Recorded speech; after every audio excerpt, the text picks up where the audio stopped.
सबसे पहले चर्चा करेंगे सालबाई की संधि के बारे में। तो अगर ये संधि आ गई तो सबसे पहले फिर से मैं आपको बताना चाहूंगा कि इस प्रश्न को बहुत ध्यानपूर्वक पढ़ना है, आपको कैजुअली नहीं लेना है। सालबाई की संधि तो थोड़ा सा कभी कभी जब इस टाइप के क्वेश्चन आते हैं संधि से रिलेटेड तो मन में कंफ्यूजन आ जाता है कि हमें कैसे फ्रेमिंग करना है। तो जब भी इस टाइप के क्वेश्चन आए तो सबसे पहले देखना है कि टाइम पीरियड याद है क्या, तो टाइम पीरियड याद है तो सीधे एग्जैक्ट लिखिए 17 मई 1782। अगर नहीं है तो सीधे आपको लिखिए 1782 ईस्वी। क्लियर है। नेक्स्ट पॉइंट, संधि। आपके मन में पॉइंट होना चाहिए कब हुआ, संधि किसके बीच में हुई और उसका परिणाम क्या हुआ। 3 सेगमेंट अगर आपने बहुत अच्छे से क्लैरिफाई कर दिए तो आपका जो आंसर है पूरा आंसर माना जाएगा और 2 में से 2 नंबर आपको एट दैट मोमेंट तुरंत के तुरंत मिल जाएंगे। ठीक है।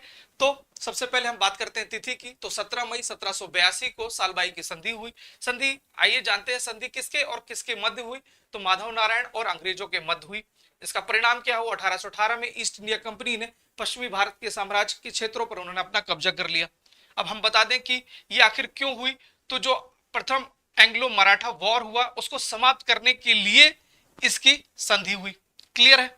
आइए हम अगली क्वेश्चन के बारे में डिस्कस कर लेते हैं। अवंती के अंतर्गत प्रमुख जनपद कौन कौन से हैं। फिर से अवंती के अंतर्गत प्रमुख जनपद कौन कौन से हैं। आपको चर्चा के दौरान मैं आपको बताने की कोशिश करूंगा कि जब भी आप पेपर लिखें, और मैं मान के चलता हूं कि आपकी प्रैक्टिस और आपकी मेहनत और भी डबल हो चुकी होगी क्योंकि 2025 का मुख्य परीक्षा बहुत ही करीब आ गई है। तो आपके मन में थोड़ा सा एंजाइटी आना चालू हो गई होगी, थोड़ा सा घबराहट आना चालू हो गई। तो मान के चलिए कि आप एक ईमानदार और अच्छे स्टूडेंट हैं। अगर आपके अंदर घबराहट नहीं है और एंजाइटी नहीं है तो आप सीरियस स्टूडेंट नहीं है, क्योंकि एंजाइटी उसी को होगी जो ईमानदारी से प्रयास कर रहा है। तो अब इस एंजाइटी को कंटिन्यू थोड़ा सा रखना है। मात्रा हमारी आत्मविश्वास की ज्यादा रहेगी, एंजाइटी की कम रहेगी, मगर हमें कंटिन्यूसली मेहनत करना है। अब मेहनत कैसी कि हम डेली कम से कम प्रैक्टिस करें, मैक्सिमम रिवीजन पे फोकस करें। अगर नोट्स बन गए तो कोई बात नहीं, जो आपके पास दिया हुए सिलेबस है और दिए हुए आपके पास छोटे मोटे जो मटेरियल है उसका मल्टीपल रिवीजन करना है, क्विक रिवीजन करना है। और आपके मन में अब फिर एक नया क्वेश्चन आ गया होगा कि सर इतना सारा सिलेबस है, इतना वैरायटी का सिलेबस है, तो रिवाइज कैसे करें। तो मैं आपको बता दूं कि हमेशा कीवर्ड्स में याद करना है चीजों को। आप बड़े बड़े पैराग्राफ पढ़ ही नहीं सकते, क्योंकि बड़े बड़े पैराग्राफ को पढ़ते पढ़ते आपको महीने गुजर जाएंगे। और एग्जाम एक ऐसी प्रोसेस है, तैयारी एक ऐसी प्रोसेस है जो कभी कंप्लीट होगी ही नहीं। ठीक, एग्जाम सेंटर में पहुंचने के पहले तक आपको यही लगेगा कि मुझसे कुछ भी नहीं बन रहा, मगर आप याद रखिए कि आपके पढ़ाई के दौरान आपने जो एक एक मिनट खर्च किया है अपनी पढ़ाई में वो जरूर याद आएगा। अपनी पढ़ाई पर आत्मविश्वास रखें। ठीक है। तो आपको कीवर्ड्स में याद करना है, डेली लिखना है 10 पेज। आप अपने साथ कमिटमेंट कर लीजिए कि मुझे 10 पेज लिखना है, देख के बिना देखे, बट हाथ का फ्लोर बना के रखना है। ठीक, 10-12 पेन सेट करके रख लीजिए, क्योंकि जो नया नया पेन होता है उसके जो पॉइंट्स होते हैं वो मंझे नहीं होते, है ना, फ्लो में नहीं बने होते। तो कंटिन्यूसली उसको लिख लिख के 2-2 4-4 पन्ना लिख के उसको थोड़ा सा मैनेज कर लीजिए। छोटी छोटी चीजें आपको लग रहा होगा कि ये बड़ी नॉर्मल है, बट जिस दिन आप वहां पहुंचते हैं तो यही सबसे बड़ी चुनौतियों के रूप में देखने को मिलता है। ठीक, थोड़ा सा अपने आप को शाम के टाइम वॉक करना चालू कर दीजिए, थोड़ा सा घूमिए, शांत रखिए दिमाग को, है ना।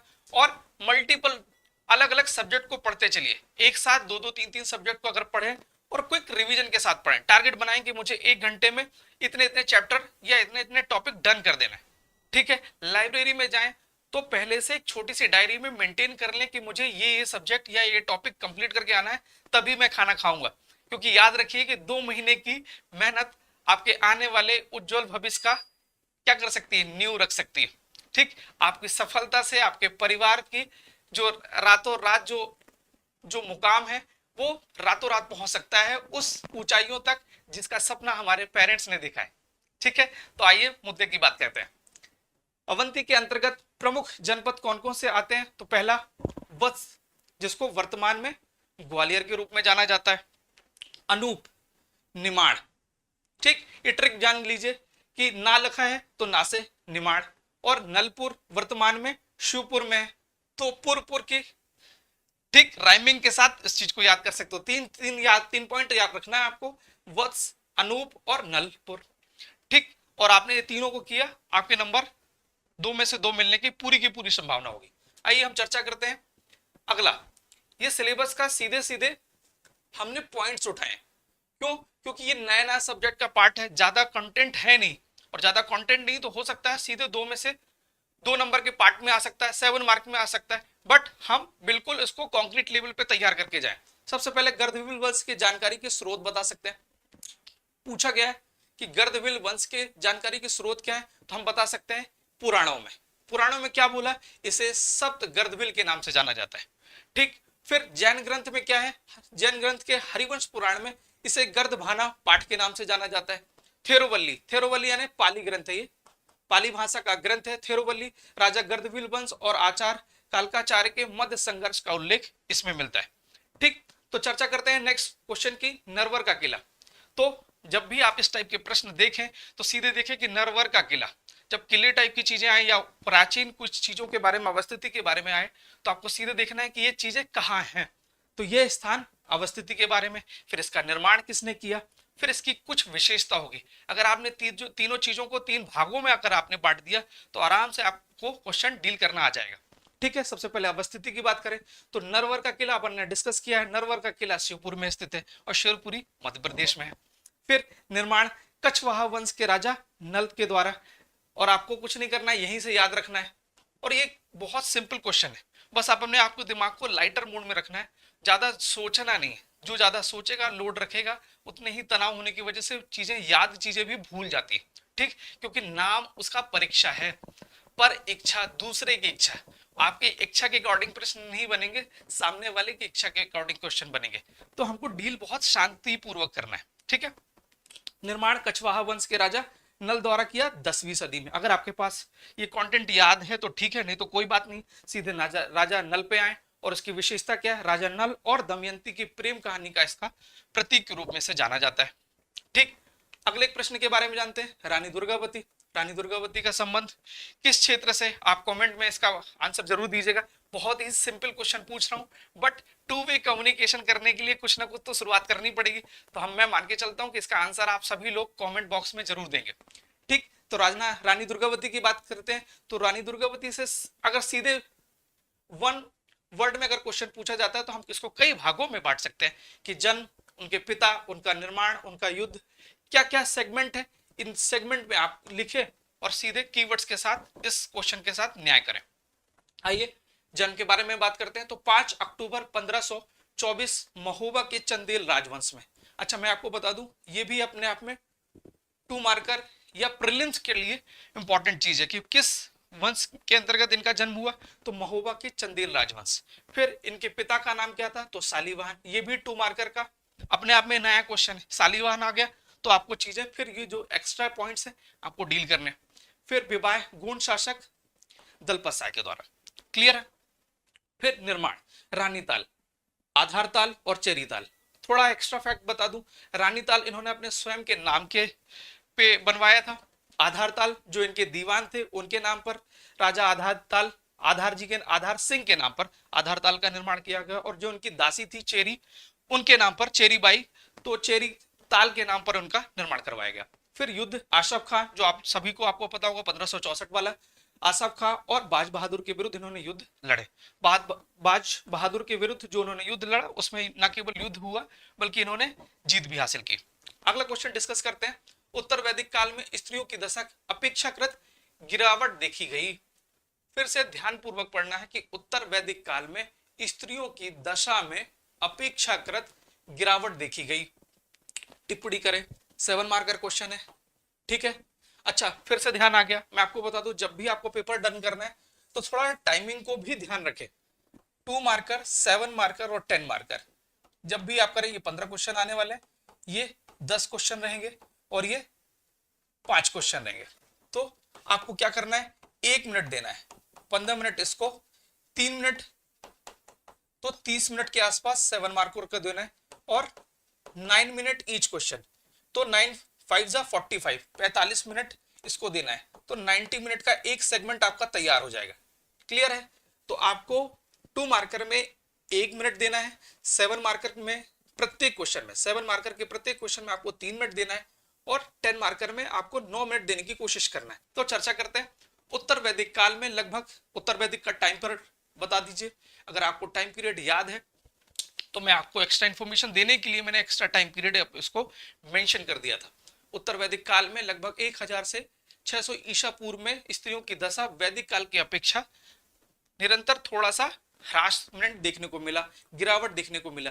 अब उसकी दशा देख लेते हैं। शिक्षा में, विवाह में, पुनर्विवाह में, धार्मिक में और स्त्रियों की प्रतिष्ठा में सिलसिलेवार तरीके से हम एक एक पॉइंट्स को डील करते हैं। अच्छा, मैं आपको बता दूं, लिखने का तरीका आपको यही रखना है, लंबे लंबे सेंटेंस फॉर्म नहीं करना है, मैक्सिमम पॉइंट्स पे चीजें दिखेंगी। क्यों? और पॉइंट्स पे लिखने के साथ साथ हमने हाईलाइट करने की कोशिश की। ध्यानपूर्वक देखिए इसको। ये क्वेश्चन देखने में भी याद रखिए कि जब आप प्रश्न लिख रहे हैं, लिखना इंपॉर्टेंट है, साथ ही साथ उसको दिखाना भी बहुत इंपॉर्टेंट है। क्यों? क्योंकि बहुत सारी वैरायटी में कॉपी आने वाली है, तो आपकी कॉपी दूसरे अन्य कॉपी से कैसे अलग दिखेगी, तो इस तरीके से जब हम प्रेजेंट करेंगे तो हमारी कॉपी कुछ अन्य लोगों से अच्छी दिखने को मिलेगी। उम्मीद है कि आप बहुत कुछ अच्छा करेंगे। ठीक है, तो शिक्षा और विद्या का अधिकार, तो उस टाइम पीरियड में देखेंगे कि वेदों का अध्ययन करने के लिए उपनयन संस्कार आदि टाइप की जो अलग अलग एक्टिविटीज होती थी उनको बराबरी का अधिकार नहीं मिला, और मिला भी तो बहुत आंशिक तौर पे मिला। फिर विवाह स्वतंत्रता में, तो विवाह एक सामाजिक अनुशासन का विषय बन गया था कि हमें पेरेंट्स की अनुमति, मतलब जो आजकल के टाइम पीरियड में लव मैरिज चल रहा है, तो उस टाइम के पीरियड में इस टाइप की चीजें नहीं देखने को मिली, और बहुत तेजी से क्या हुआ, पितृसत्तात्मक का प्रभाव देखने को मिला। तो जो कुछ डिसाइड होता था वो पेरेंट्स के द्वारा डिसाइड होता था। फिर बाल विवाह प्रथा का आरंभ, ये 2 मार्कर के लिए भी तैयार कर लीजिए, और साथ ही साथ प्रीलिम्स के लिए भी फैक्ट है कि किस काल में बाल विवाह प्रथा का आरंभ देखने को मिलता है, तो उत्तर वैदिक काल से हमको इस चीजों को देखने को मिलेगा। फिर पुनर्विवाह और विधवा, तो विधवा पुनर्विवाह की स्वीकृति धीरे धीरे कम देखने को मिली, और साथ ही साथ विवाह जो विधवा थी उनकी स्थिति उत्तरोत्तर रूप से गिरावट देखने को मिली। ठीक, धार्मिक और सामाजिक भूमिकाओं में संकुचन, तो पितृसत्तात्मक का जो इम्पैक्ट है, पितृसत्ता का जो इम्पैक्ट है सर्वाधिक रूप से इसी टाइम पीरियड में हमको देखने को मिला। और स्त्रियों की जो सीमित भूमिका थी यज्ञ में, धार्मिक, मतलब प्रत्येक क्षेत्र में स्त्रियों को कुल मिला के सीमित करने का प्रयास किया गया। ठीक है, हम अगला पॉइंट डिस्कस करते हैं, स्त्रियों की प्रतिष्ठा में गिरावट। तो उन्हें पुरुषों के अधीन बताया गया, पहले पिता, फिर पति और फिर पुत्र के अधीन। ठीक है, इन 3 सेगमेंट में कुल मिलाकर स्त्रियों को पुरुषों के कंपैरिजन में नीचे दिखाने की कोशिश की गई। किस टाइम पीरियड में? उत्तर वैदिक काल में। ठीक है, ये प्रश्न सिंपल था, हम आपको वेरिएशन के साथ कैसे लिखना है ये सिखा रहे हैं। ठीक है, पॉइंट्स पे लिख सकते हैं, आपको दशा है तो आप अगर एरो बना सकते थे, ये लिख ऐसे करके भी लिख सकते थे। ठीक है, हार्ड एंड फास्ट नहीं है, पॉइंट्स में देना हो पॉइंट्स पे दे सकते हैं, ABCD करके देना हो तो वैसे भी दे सकते हैं, 1 2 3 करके कर सकते हैं, ये आपके पास चॉइस डिपेंड करती है। ठीक, नेक्स्ट क्वेश्चन, मध्य प्रदेश में अवस्थित जैन धर्मों के स्थलों का उल्लेख करिए। फिर से केयरफुली क्वेश्चन, मैं आपको इतनी बार रिवीजन करा दूंगा कि आपको क्वेश्चन ध्यान पूर्वक पढ़ना आ जाएगा। ठीक है, तो मध्य प्रदेश में अवस्थित जैन धर्मों के स्थलों का उल्लेख करिए। कहां कहां है जैन धर्म? ठीक है, तो मध्य प्रदेश के संदर्भ में अगर पूछा जाए तो सबसे पहले क्या हो सकता है, एक अच्छे विद्यार्थी की निशानी ही कि हर चीज को वो मैप के थ्रू बताए, तो और अच्छा प्रेजेंट दिखता है हमारा आंसर। ठीक है, प्रेजेंटेबल दिखता है। ठीक, तो हम मैप के थ्रू बता सकते हैं कि भैया सोनगिरी कहाँ है, 52 गजा कहाँ है, मुक्तागिरी कहाँ है, और छोटा सा मैप बता दीजिए। इससे क्या होता है, आप बहुत, ये लगता है कि स्टूडेंट ने बहुत सब्जेक्ट के साथ इसको रिलेट करने की कोशिश की गई है, और ये आंसर अन्य आंसर से अधिक अच्छा और प्रभावी देखने को मिलेगा। ठीक है, उम्मीद है कि आप भी अपने आंसर को ऐसे ही उसमें प्रेजेंट करने की कोशिश करेंगे। क्लियर है? अब 52 गजा के बारे में बात करते हैं, तो 52 गजा बा से बड़वानी, तो बड़वानी जिले में अवस्थित है, भगवान आदिनाथ को समर्पित है, और 72 फीट की ऊंची प्रतिमा यहाँ अवस्थित है। सोनगिरी, तो सोने का दांत, ट्रिक है सोने का दांत, तो दतिया सोनगिरी मध्य प्रदेश में स्थित है। तो जैन धर्म के 108 मंदिरों में से एक, मतलब जैन धर्म के 108 मंदिर यहाँ अवस्थित है। ठीक, फिर पुष्पगिरी, मुक्तागिरी और पावागिरी। पुष्पगिरी कहाँ है? देवों के पांव के नीचे ही पुष्प रहते हैं, तो ये ट्रिक है। पुष्पगिरी देवास में स्थित है, जैन धर्म के प्रमुख शिक्षा का केंद्र था। जब भी आप भोपाल से इंदौर के मध्य आते हैं, है ना, भोपाल और इंदौर के बीच ट्रैवल करते हैं तो देवास आता है, और हाईवे के जस्ट किनारे लेफ्ट हैंड साइड बहुत बड़ी मूर्ति है ना। और प्राचीन काल में यह एक बहुत बड़ा जैन शिक्षा का केंद्र भी था। फिर आइए मुक्तागिरी। ठीक, तो ता लगा हुआ है, तो बैतूल। जिले कौन कौन सा है, तो बैतूल जिले में स्थित है। जैन संप्रदाय के प्रमुख मंदिर यहाँ भी मुक्तागिरी में है। फिर लास्ट है पावागिरी। ये पावागिरी कहाँ है, खंडवा में है। इसकी अवस्थिति क्या है, विंध्याचल पर्वत श्रेणी में है। ठीक है, साथ ही साथ आदिनाथ जी का मंदिर भी यहाँ स्थित है। ठीक, तो आपको कल्चरल से रिलेटेड आप याद रखिएगा, ये प्रश्न ऐसे नहीं आया है, आपके सिलेबस को आप उठाइएगा तो सिलेबस में आपको ये चीजें मिलेगी और सिलेबस से ही प्रश्न बन रहा है। क्लियर है, क्लियर है या नहीं है? आपको कमेंट बॉक्स में आपको ये वीडियो कैसा लग रहा है आप बिल्कुल कमेंट करें, क्योंकि आपकी अपीयरेंस बताती है कि आप इस वीडियो को कितना लाइक कर रहे हैं। क्लियर है, और हमारे वीडियो को लाइक करें। और याद रखें, मैं आपको फिर से अंडरलाइन करके बता रहा हूं कि हम मध्य प्रदेश में एक पहली संस्था होंगे जो डेली आपको लिख कर सिखा रहे हैं। देखिए, बोलना अलग है, बट उसको क्या करना है, विचारों को कर्म के रूप में प्रेजेंट करना कठिन कार्य है। तो हम आपके लिए कर रहे हैं, आपके भविष्य को उज्जवल बनाने के लिए, आपके सपनों को साकार करने के लिए हम एक नया प्रयास प्रारंभ कर रहे हैं। और आप मान के चलिए कि हम कमिटमेंट के साथ आपको डे बाय डे हम आपको कुछ ना कुछ अच्छा करना सिखाएंगे। ठीक है, कुछ लिखना सिखाएंगे। अगला क्वेश्चन बात करते हैं। अहिल्याबाई 10 मार्कर का क्वेश्चन है। अहिल्याबाई होलकर के शासन काल को या शासन को मालवा का स्वर्ण युग कहा जाता है, विस्तार पूर्वक समझाइए। जब भी इस टाइप का प्रश्न आए तो थोड़ा सा एक बार इसको पढ़ें और लंबी गहरी सांस लें। विचलित नहीं होना है कि बिल्कुल फ्रंट फुट की गेंद आई और उसको आपको खेल लेना है, नहीं। अहिल्याबाई तो आई, तो अहिल्याबाई का शब्द देखते से आपको बिल्कुल शांत रहना है कि हमको कितने अच्छे अच्छे डायमेंशन सोच लेना है। ठीक है, हमको डायमेंशन के बारे में सोचना है, ये नहीं सोचना कि बहुत इजी क्वेश्चन है हम लिख देंगे, लिखना नहीं है। और जब आपके पास इजी क्वेश्चन आए तो और भी ज्यादा क्या होता है, चैलेंज होता है कि इसको कितने अच्छे से आप प्रेजेंटेबल बना सकते हैं। क्लियर है, कभी कभी क्या होता है कि क्रिकेट में अच्छे बैट्समैन क्या होता है, फुल टॉस गेंद में ही निपट जाते हैं। क्यों, क्योंकि उन्हें लगता है बस बहुत अच्छा हम इसको सिक्सर मार देंगे, मगर वो छक्का मारने के चक्कर में एक छोटी सी गलती कर देते हैं और उनके एक विकेट गिर जाता है। तो हमें याद रखना है कि इस टाइप के जब सिंपल क्वेश्चन आए तो बहुत अच्छे से ध्यानपूर्वक शांतिपूर्वक हम कितने डायमेंशन में बांट सकते हैं, क्या क्या लिख सकते हैं, ये सब कुछ इस पे ध्यानपूर्वक हमको मेंशन करना है। ठीक है, क्लियर करते हैं। सबसे पहले पढ़ते हैं कि अहिल्याबाई होलकर का शासन 1767 से 1795, ये 2 मार्कर का फैक्ट भी है। ठीक है, तो उसको ये भी याद रखिए। कल मैंने जो फॉर्मेट डिस्कस किया था 10 मार्कर में, जब आपके पास 2 प्रश्न 2 पेजेस हैं, है ना, और जिसकी शब्द सीमा है 200 वर्ड, जब 200 शब्दों में हमें लिखना है, हमारे पास फुल पेज है, तो 1 2 3 4 लाइनों में आप इसका इंट्रो दे दीजिए। ठीक, इंट्रो देने के बाद इसको अगर आपके पास चॉइस है, आप इसको फ्लो चार्ट में देना चाहते हो तो इसको बांट दीजिए। मेरे पास कंटेंट ज्यादा था तो इस आज कल आपको मैंने फ्लो चार्ट के थ्रू आपको समझाने की कोशिश की। आज मैंने कोशिश की कि हमारे पास अगर अधिक फैक्ट है, अधिक नॉलेज है, तो हमें कैसे इसको शब्दों में पिरोना है और जगह का ऑप्टिमम यूटिलाइजेशन करना है। तो मैंने आज फ्लो चार्ट यूज नहीं किया दिखाने के लिए। ठीक, अगर आपके पास फ्लो चार्ट है तो इसको बताइए और फिर पॉइंट्स लिखकर एरो बनाकर केवल कीवर्ड्स में लिखिए, है ना। सेंटेंस फॉर्म मैंने हाँ ही, चाहिए, करता है, कहलाता है, इस टाइप के सेंटेंस नहीं फॉर्म किए। और आप, मैं उम्मीद करता हूं कि आप भी अपने आंसर में ऐसी ही चीजें अपनाएंगे। तो आप मान के चलिए कि आपका आंसर, फिर से मैं रिवाइज कर रहा हूं, आपका आंसर अन्य आंसर से कुछ अच्छा देखने को मिलेगा।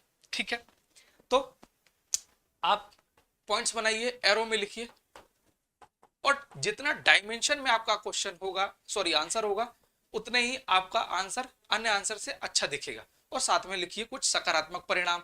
ठीक, शासन की योजनाएं, ये तो प्रश्न चलो इतिहास से, हम सोशियोलॉजी है, पॉलिटी है, तो शासन की योजनाएं लिख सकते हैं।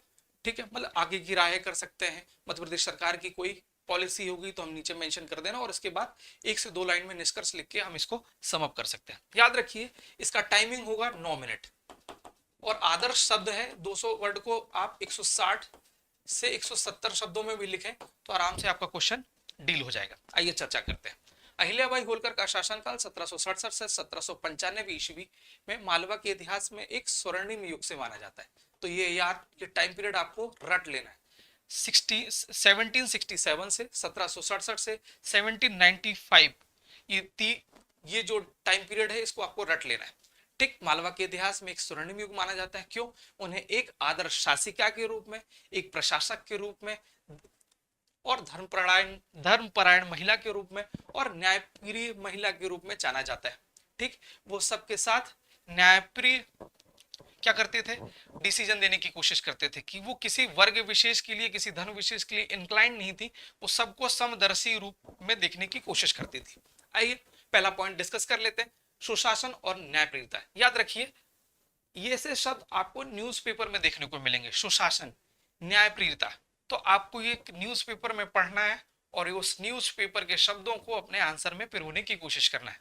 ठीक, जितना हम अच्छे शब्द लिखेंगे, हम जितनी अच्छी भाषा शैली लिखेंगे, उतना ही अच्छा आंसर हमारा दिखेगा। ठीक, अच्छा इस प्रश्नों में याद रखिएगा, जो अब इस प्रश्न को हम डील कर रहे हैं और हमने आंसर लिखा है, तो देखिएगा शिरोरेखा हमने पूरी मेंटेन करने की कोशिश की है। शिरोरेखा अच्छे से खींचने से हमारे शब्द बहुत अच्छे दिखते हैं। फिर अक्षरों की बनावट, मात्राओं की बनावट और अशुद्धियों को देखने को नहीं मिलेगा। हिंदी मीडियम के साथ थोड़ी प्रॉब्लम देखने को मिलती है। तकरीबन मैंने 2-4 हजार बच्चों की कॉपी देखी, तो उसमें ये देखने को मिला कि वो मात्राओं के साथ बहुत कैजुअल है, उन्हें लगता है कि छोटी सी मात्रा की गलती है, ठीक है। मगर आप याद रखिए कि आपकी कॉपी एक यूनिवर्सिटी के सीनियर प्रोफेसर चेक कर रहे हैं, और ये सीनियर प्रोफेसर ये मान के चलते हैं कि राज्य सेवा परीक्षा देने वाला जो अभ्यर्थी है वो बहुत सिंसियर है और भाषा पे उसकी गहरी पकड़ है। तो आपकी एक छोटी सी गलती आपके पूरे एग्जाम की क्या कर रहे हैं, एग्जाम की इतनी जो मेहनत की है सब बर्बाद कर सकती है। तो याद रखिए कि आपको अच्छा लिखना है, अच्छा दिखना है, ठीक है, और अच्छा बनने की भी कोशिश करना है, ठीक है। तो सुशासन और न्यायप्रियता की बात करते हैं, तो अपने निष्पक्ष न्याय के लिए ये प्रसिद्ध है। साथ ही साथ इन्होंने न्याय में जाति, धर्म और लिंग का कभी भेद नहीं किया। अधिकारियों के द्वारा कठोर अनुशासन का पालन किया गया कि जो चीज है वो अप टू द मार्क होना चाहिए। और इनके टाइम पीरियड में जो भ्रष्टाचार है अति सूक्ष्म मात्रा में देखने को मिला।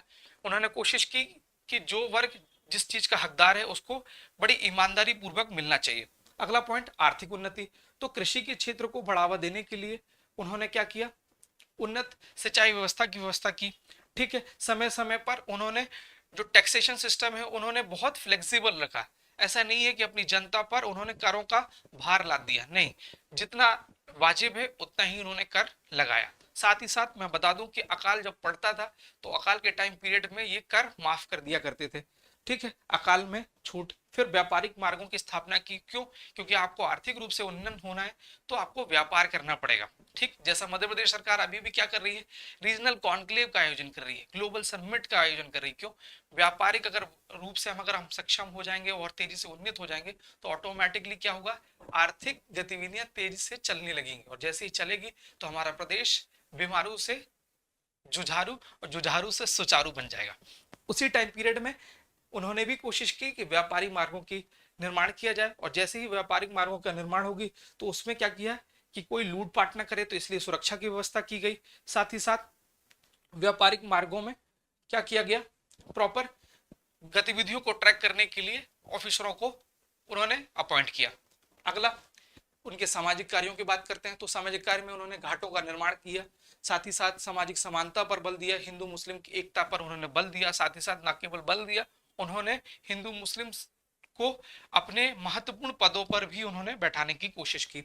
साथ ही महिला सशक्तिकरण पे बल करने की कोशिश की, क्यों, क्योंकि वो स्वयं एक महिला थी, तो वो जानती थी कि महिलाओं के साथ क्या क्या संघर्ष है, क्या क्या चुनौतियां देखने को मिलती हैं। तो इस चीज को ध्यान में रखते हुए उन्होंने बिल्कुल बराबरी का दर्जा रखने की कोशिश की। साथ ही गरीबों के लिए भोजनालय, धर्मशाला और कुएं बनवाई, ठीक है। ये सोशल वेलफेयर जो आज हमारी मध्य प्रदेश की वर्तमान सरकार भी यही काम कर रही है, और तत्काल में हमारी जो अहिल्या माता थी उन्होंने भी यही करने की कोशिश की। अगला पॉइंट, सांस्कृतिक कार्य। तो महेश्वर में उन्होंने साड़ियों यानी हथकरघा का निर्माण किया। आप जब भी महेश्वर जाएंगे तो वो जो आप मूवी में आप देखते होंगे, पैडमैन मूवी देखी होगी, वो फिल्मांकन जो हुआ वो कहाँ हुआ, महेश्वर में हुआ। और महेश्वर में जब आप सीढ़ियों को चढ़ेंगे और लेफ्ट हैंड साइड जाएंगे ऊपर सीढ़ियों पे, तो आपको हथकरघा हाथ से बनाती हुई महिलाएं, हाथ से साड़ियां बनाती हुई महिलाएं आपको दिखेंगी। एक बार आप जरूर महेश्वर जाएं तो आपको ये सब चीजें आज भी वो आपको देखने को मिलेगी। साथ ही साथ माहिल्या के का आपको वहां निवास मिलेगा, ठीक है। और भगवान शंकर को उन्होंने जो एक स्पेशल मंदिर बना रखा था, वो मंदिर को भी दर्शन देखने को आपको मौका मिलेगा। तो ये मध्य प्रदेश के प्रमुख पर्यटन स्थलों में से एक है महेश्वर, तो आप जरूर इसको एक बार जरूर देखना जाए, एग्जाम पॉइंट ऑफ व्यू से भी और आपको पर्यटन के रूप में भी, ठीक है। फिर महिला शिक्षा को प्रोत्साहन देने के लिए इन्होंने मौखिक शिक्षा की व्यवस्था की। साथ ही साथ काशी विश्वनाथ मंदिर का इन्होंने जीर्णोद्धार किया, ठीक है। जो अभी हमारा काशी कॉरिडोर बना है, अभी जो वर्तमान की सरकार ने कॉरिडोर का एक निर्माण किया है, उस टाइम पीरियड में भी उन्होंने काशी विश्वनाथ मंदिर का जीर्णोद्धार करने की कोशिश की गई। सोमनाथ मंदिर का भी उन्होंने जीर्णोद्धार किया। क्यों? क्योंकि ये कहीं ना कहीं धर्म से ज्यादा प्रभावित थी, उनका कहीं ना कहीं ईश्वर के प्रति ज्यादा लगाव था, ज्यादा आस्था थी। तो उन्होंने पूरा का पूरा फोकस अपना आर्थिक, सामाजिक और राजनीतिक और साथ ही साथ सांस्कृतिक तौर पे भी उन्होंने अपना फोकस इस पे लगाया। महेश्वर को राजधानी बनाया और महेश्वर घाट की स्थापना की, जो अभी मैंने चर्चा की आपसे। ठीक है, साथ ही साथ अब आपके पास थोड़ा सा आपके पास स्पेस बच रहा हो तो लिख दीजिए मध्य प्रदेश सरकार द्वारा उठाए गए नवीन कदम। कैसे? स्वर्ण युग दिख रहा है आपको? ठीक। तो मैं आपको भी बता रहा हूँ कि अगर आप भी इस टाइप का कुछ और भी वैरायटी वाला क्वेश्चन है तो आप इस टाइप कर सकते हैं। मध्य प्रदेश सरकार द्वारा उठाए गए नवीन कदम कैसे, इनको प्रसिद्ध करने के लिए, या है ना कुछ आपको ये मैं नया extra value added material type का देने की कोशिश कर रहा हूँ कि जब भी इस टाइप की चीजें हैं तो आपको एक्स्ट्रा देर क्या दे सकते हैं। इन्होंने माँ अहिल्या के नाम पर क्या किया? मध्य प्रदेश सरकार ने अंतरराष्ट्रीय अहिल्या बाई एयरपोर्ट का निर्माण किया गया, इंटरनेशनल लेवल का एयरपोर्ट की स्थापना की गई, अहिल्या किले का निर्माण किया गया।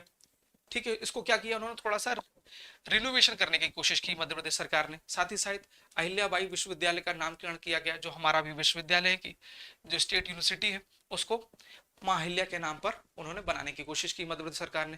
ठीक है, अभी जो सरकार की कोशिश चल रही है कि इंदौर का नाम अहिल्याबाई नगर करने की कोशिश चल रही है। अभी चीजें वो शासन ने अभी केवल प्रक्रिया का हिस्सा है, बट इसका प्रपोजल चल रहा है कि अहिल्या नगर के नाम से इसको घोषित करना है। ठीक है, थोड़ा सा 2 से 3 लाइन में आप कंक्लूजन दे सकते हैं। आप बता सकते हैं कि अहिल्याबाई होलकर का शासन न्याय, धर्म, संस्कृति और जन कल्याण की मिसाल है। इनके शांति, धर्म और संस्कृति के प्रचार प्रसार के फलस्वरूप मालवा वास्तव में एक स्वर्ण युग में प्रवेश कर गया। ठीक है, सकारात्मक देना है आप में, कुछ ना कुछ इनोवेशन के साथ आपको निष्कर्ष देना है।